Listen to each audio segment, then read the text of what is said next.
Hi friends, welcome back to our channel Padma Venky diary blogs. అందరూ బాగున్నారా? అందరూ బాగుండాలని దేవుడికి మనస్ఫూర్తిగా కోరుకుంటున్నాను. ఇంకొక ఇంట్రెస్టింగ్ వీడియోతో మీ ముందుకు వచ్చేసాను. వీడియోని ఎక్కడ కూడా స్కిప్ చేయకుండా చూస్తారని మనస్ఫూర్తిగా కోరుకుంటున్నాను. ఇక్కడ మా పాప అంటుంది, నేనే వేసానని మమ్మీ చెప్పు అనేసి ముగ్గు దగ్గర కూర్చుంది. నేను వేసే ముగ్గు దగ్గర కూర్చొని చూపిస్తుంది, నేనే వేసాను ఈ ముగ్గు అని చెప్పు మమ్మీ అని. ఓకే నాన్న అని చెప్పుకుంటూ ఇంకా నవ్వుకుంటున్నాము. చాలా ఇంట్రెస్టింగ్ గా ఉంటుంది. వెరీ టేస్టీ రెసిపీస్ ఇందులో 2 ఉన్నాయి. అస్సలు వీడియోని ఎక్కడ కూడా స్కిప్ చేయకుండా చూడండి.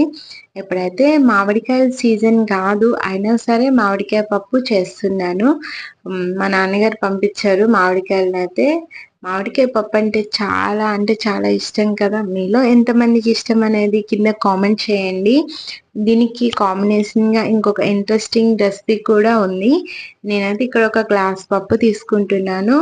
ఒక 2 సార్లు కడిగేసుకున్నాక వాటర్ యాడ్ చేసుకుంటున్నాను. కుక్కర్లో పెట్టేటప్పుడు కరెక్ట్గా మనం వాటర్ అనేది యాడ్ చేసుకుంటే స్టవ్ ఖరాబ్ అవ్వకుండా ఉంటుంది. లేకంటే ఎక్కువ వాటర్ వేసేసుకున్నామంటే మొత్తం పొంగిపోయి స్టవ్ మీద పడిపోయి మనకి డబుల్ పని యాడ్ అవుతూ ఉంటుంది. ఒక గ్లాస్ పప్పుకి 2 గ్లాసులు ఫుల్గా కాకుండా అట్లా తలకట్టు అంటారు కదా, అట్లా వేసుకున్నామంటే కరెక్ట్గా పప్పు ఉడికిపోతుంది, స్టవ్ మీద పొంగిపోకుండా కూడా ఉంటుంది. ఇక్కడైతే నేను ఒక గ్లాస్ పప్పుకి ఒక 15 వరకు పచ్చిమిరపకాయలు వేసుకున్నాను. ఎందుకంటే మేము ఒట్టి పచ్చిమిరపకాయలతోనే పప్పును చేస్తున్నాను. చాలా టేస్టీగా ఉంటుంది ఎండుకారం వేయకుండా. సప్పటి పప్పు చేసినా కూడా ఓన్లీ పచ్చిమిర్చితోనే చేస్తాను. చాలా టేస్టీగా అంటే చాలా టేస్టీగా ఉంటుంది.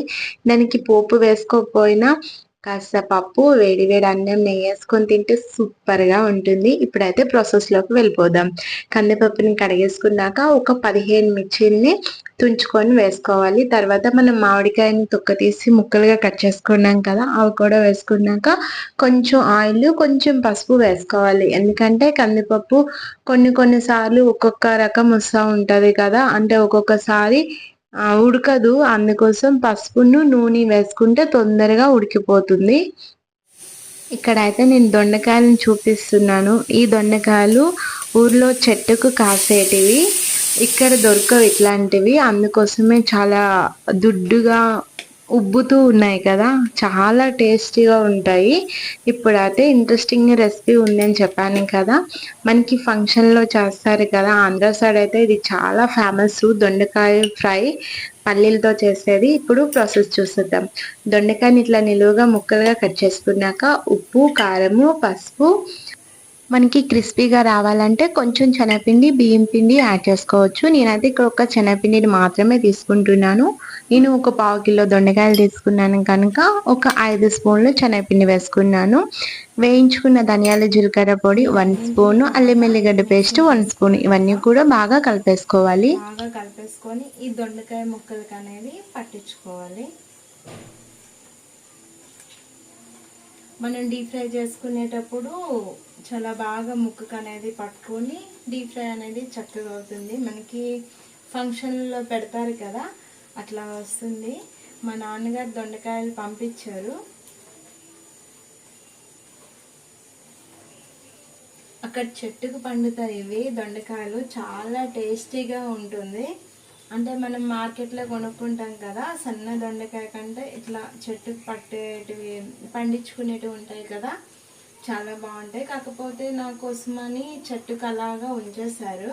అవి ఉంచి కొంచెం పండిపోయినవన్నీ పచ్చడి చేసుకోవచ్చు. కాకపోతే కొన్నే వచ్చాయి, అలా అనేసి ఇంకా పడేసి ఇంక కొన్ని ఉన్నాయి కదా అని దొండకాయ ఫ్రై చేస్తున్నాను. మా ఇంట్లో ఈరోజు సాటర్డే రోజు ఒక్క పొద్దే తింటాము. మామిడికాయలు కూడా నాన్నే పంపించారు. ఇంకా చెట్లకు అనేది కాస్తున్నాయి, సీజన్ అయిపోయినా సరే.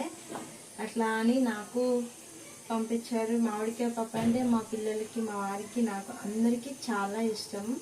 మామిడికాయ పప్పు చేస్తున్నాను. మామిడికాయ పప్పు దొండకాయ ఫ్రై కాంబినేషన్ ఎట్లా ఉంటుంది చెప్తుంటేనే నోట్లో నీళ్ళు ఊరుతున్నాయి కదా. చాలా టేస్టీగా ఉంటుంది. చాలా బాగుంటుంది. ఇప్పుడు దొండకాయని డీప్ ఫ్రై చేసుకుందాం. ఇలా మనం కలుపుకున్న దొండకాయని ఒక పావు గంట 20 నిమిషాలు అనేది పక్కన పెట్టుకుంటే ముక్కలకంతా ఉప్పు కారం మంచిగా పట్టుకుంటుంది. మనం డీప్ ఫ్రై చేసేటప్పుడు కూడా విడిపోకుండా ఉంటుంది. ఇప్పుడు కోసేపు దీన్ని పక్కన పెట్టుకుందాము. పప్పుకి తాలింపు పెట్టుకుందాం. పప్పు విజిల్ చల్లారడానికి టైం పడుతుంది కదా, ఇప్పుడు పక్కన పెట్టుకొని డీప్ ఫ్రైకి ఆయిల్ పెట్టుకుందాం.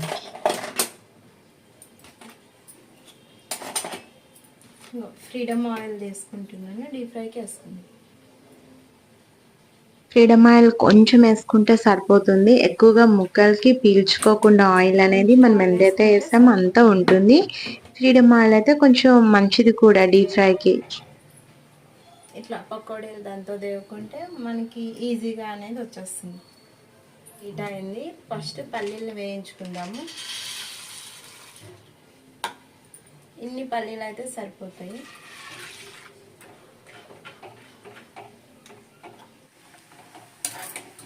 ఇట్లా పల్లీలు ఏంటంటే మాడిపోకుండా మంచిగా వేపుకోవాలి. ఫ్రంట్ కెమెరా నుంచి క్లారిటీగా మీకు అర్థం కాదేమో అని మళ్ళీ చూపిస్తున్నాను. ఇట్లా పల్లీలు ఇట్లా మంచిగా వేగేటట్టు ఈ రంగు వచ్చేంత వరకు వేగించుకుంటే సరిపోతుంది, లేకుంటే మాడిపోతాయి. పక్కన తీసి పెట్టుకుందాం. ఇప్పుడు ఎండుమిర్చిని వేద్దాము.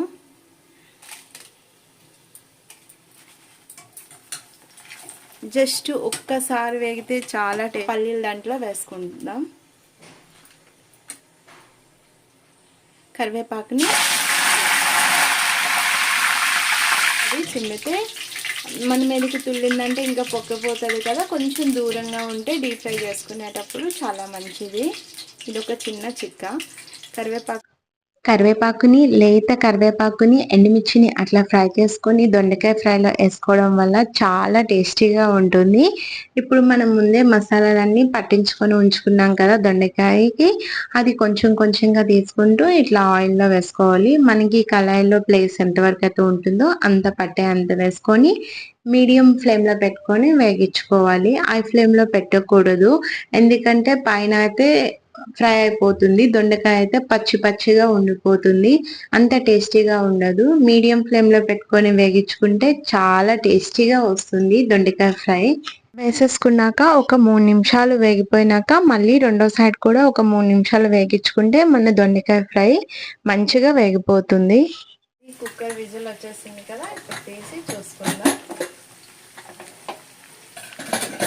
మొత్తం ఎట్లా అనేది ఉడికిపోయింది. కందిపప్పు, మామిడికాయ అన్నీ కూడా. దీనికి పోపు పెట్టుకుందాం. మా పిల్లలకి లంచ్ బాక్స్కి కూడా టైం అయిపోతుంది. పప్పులో వేయడం కోసమని వేడి నీళ్ళు పెట్టుకుంటున్నాను.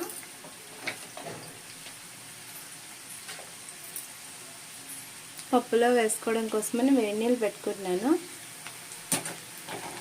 దొండకాయ అయితే మంచిగా అయిపోయింది. ఇట్లా అయిపోయేటప్పుడు తీసేసి మనం ఇందాక పల్లీలు వేపి పెట్టుకున్నాం కదా అందులో వేసుకుంటే మన దొండకాయ ఫ్రై ఏంటంటే ఫంక్షన్లో పెడతారు కదా, ఆంధ్ర సైడ్ అయితే ఇవి పెడతా ఉంటారు, ఇక్కడ పెడతారు. చాలా ఫేమస్ అసలు దొండకాయ ఫ్రై. చిన్నపిల్లలు అయితే ఉట్టిగా స్నాక్స్లా కూడా తినేస్తారు వీటిని, చాలా టేస్టీగా ఉంటుంది. మనం తీసేటప్పుడు గలగల్లాడుతూ సప్పడొస్తుంది కదా, అలా వేగేంత వరకు క్రిస్పీగా వేగించుకోవాలి. ఇప్పుడు మళ్ళీ ఇంకొకసారి వేసుకుందాం.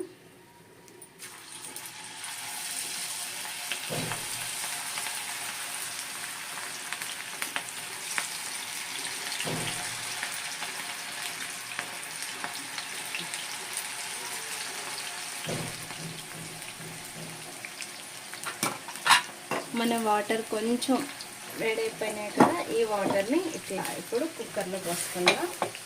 మనకి ఎన్ని అయితే సరిపోతాయి అన్నీ.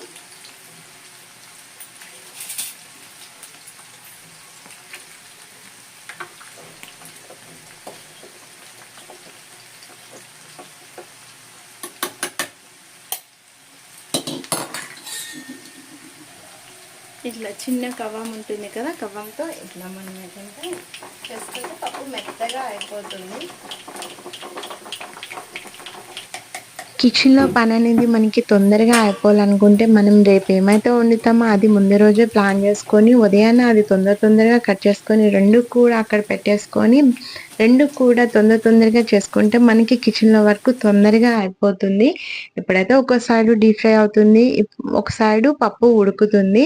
పప్పుకి కల్లుప్పు ఉంటది కదా! అజ్జగా నేను వేసుకుంటున్నాను.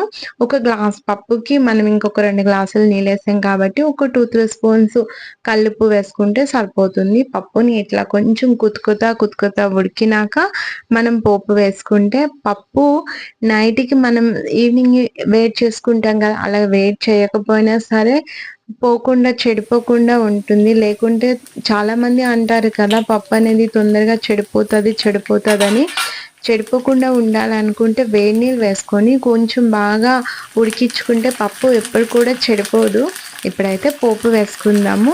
చిన్నది పోపు వేసేది పెట్టుకొని కొంచెం ఆయిల్ వేసుకున్నాక ఆవాలు, జీలకర్ర, ఎండుమిర్చి, వెల్లుల్లి కొంచెం కచ్చాపచ్చాగా దంచి వేసుకోవాలి.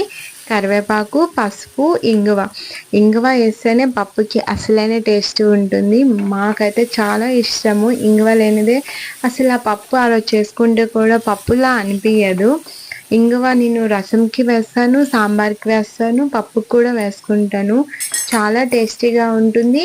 మళ్ళీ చిన్న పిల్లలకి తొందరగా డైజెషన్ అవ్వాలంటే ఇంగువ, జీలకర్ర మనము వండే వంటల్లో కొంచెం తీసుకోవడం వల్ల డైజెషన్ అవుతుంది. పప్పుకు పోపు వేసినామంటే అద్దిరిపోవాలి అసలా. రూమ్ అంతా కూడా స్మెల్ వస్తూ ఉంటుంది. మనము ఎప్పుడు కూడా పప్పుకి పోపు వేసుకునేటప్పుడు కొంచెం హై ఫ్లేమ్లో పెట్టుకొని వేసుకుంటే చాలా బాగుంటుంది. ఆ పోపు స్మెల్కే టేస్ట్ అనేది యాడ్ అవుతుంది ఎక్కువగా. ఇక్కడైతే నాకు పప్పుకి పోపు పెట్టుకోవడం కూడా రెడీ అయిపోయింది. దొండకాయ ఫ్రై కూడా అయిపోయింది. మనం పల్లీలు ఉట్టివే ఫ్రై చేసుకున్నాం కదా! అవి చప్పగా అనిపిస్తాయి కాబట్టి కొంచెం కారం వేసుకుంటున్నాను. మీరు ఎక్కువ స్పైసీగా తింటామంటే ఎక్కువ కూడా వేసుకోవచ్చు. మా పిల్లలు తింటారు కనుక ముందు మనం కలిపేటప్పుడు కూడా వేసుకున్నాం కనుక ఒక్క స్పూను కారము, ఒక్క స్పూన్ ఉప్పు వేసుకున్నాను. ఇది 2 కూడా చేత్తో అయినా సరే లేకుంటే ఇట్లా మనము కింద పైన వేసి ప్లేట్‌తో ఇట్లా వేసుకోవడం వల్ల అది మంచిగా ప్రాపర్‌గా ముక్కలకి, పల్లీలకి కూడా ఉప్పు, కారం పట్టుకుంటుంది. చూడండి. చూస్తుంటేనే మీరు తినేయాలని మీకు అనిపిస్తుంది కదా! యమ్మీగా ఉంటుంది. చాలా టేస్టీగా ఉంటుంది. ఒక్కసారి రెసిపీ ట్రై చేయండి. మా పిల్లలకైతే ఇక్కడ స్కూల్‌కి టైం అయిపోతుంది. అందుకోసం లంచ్ బాక్స్ కూడా కట్టేస్తున్నాను. మామిడికాయ పప్పు, దొండకాయ ఫ్రై కాంబినేషన్ సూపర్‌గా ఉంటుంది. ఒక్కసారి ట్రై చేయండి. చాలా బాగుంటుంది. ఇది నేను ఒట్టి పచ్చిమిర్చితోనే చేసుకుంటాను. కారం వేయకుండా ఒక్కసారి ట్రై చేయండి. మీకు ఎలా వచ్చిందా వంట ఏంటా అయితే అనేది రెడీ కింద అయిపోయింది. కామెంట్ చేయండి. మామిడికాయ పప్పు ఇట్లా నాకైతే పెట్టుకున్నాను బాక్సులు డిష్ అవుట్ కట్టేయడం చేసేసి. అయిపోయింది. తర్వాత మా వారు వస్తే తినాలి. పిల్లలకైతే లంచ్ బాక్స్ కట్టేసాను. వాళ్ళకి కట్టగా మిగిలింది. వేడి వేడి అన్నము మామిడికాయ పప్పు ఇట్లా వేసుకొని తింటే ఎట్లా ఉంటుంది చెప్పండి. టేస్ట్ అయితే సూపర్గా ఉంటుంది. మా వారైతే వచ్చేసారు. ఇద్దరం కలిసి తింటున్నాము. మామూలుగా అయితే పొద్దున్నే తినేసి డ్యూటీకి వెళ్ళిపోతారు. కాకపోతే ఇవాళ టెంపుల్‌కెళ్ళి వచ్చేసరికి కొంచెం లేట్ అయిపోయింది. అర్జెంట్ వర్క్ ఉంది. నేను మళ్ళీ వస్తాను. ఈలోపు వంట చేసి పెట్టు అని చెప్పేసి వెళ్ళిపోయారు. నేను వంట చేసి మా పిల్లలకి బాక్సులు కట్టేసి ఇచ్చేసి వచ్చేలోకే 12:30కి అంతా వచ్చేసారు. ఇద్దరం కలిసి తింటున్నాము. కొన్ని రెసిపీస్ కాంబినేషన్ మీద తింటేనే చాలా బాగుంటాయి కదా! ఇట్లా మామిడికాయ పప్పు, దొండకాయ ఫ్రై, సాంబారు, ఆలు ఫ్రై, టమాటా పప్పు, బెండకాయ ఫ్రై ఇట్లా కాంబినేషన్ మీద సూపర్‌గా ఉంటది కదా! మీకు కూడా అలానే అనిపిస్తా ఉంటుందా? కింద కామెంట్ చేయండి. ఈరోజైతే మా పప్పు, దొండకాయ ఫ్రై అయితే చాలా బాగొచ్చింది. మా వారు కూడా అదే చెప్తున్నారు. వాయిస్ ఉంచుదామంటే ఏదో ఒక సప్పుడు వస్తూనే ఉంటది. ఇంకేం చేస్తాం చెప్పండి, తప్పదు కదా! ఈ పద్ధతిలో ఒక్కసారి పప్పును దొండకాయ ఫ్రై అనేది ట్రై చేయండి. మీకు ఎలా వచ్చిందా ఏంటా అనేది కింద కామెంట్ చేయండి. ఈ వీడియో మీకు నచ్చినట్టుంటే please like, share and subscribe our channel Padma Venky daily blogs.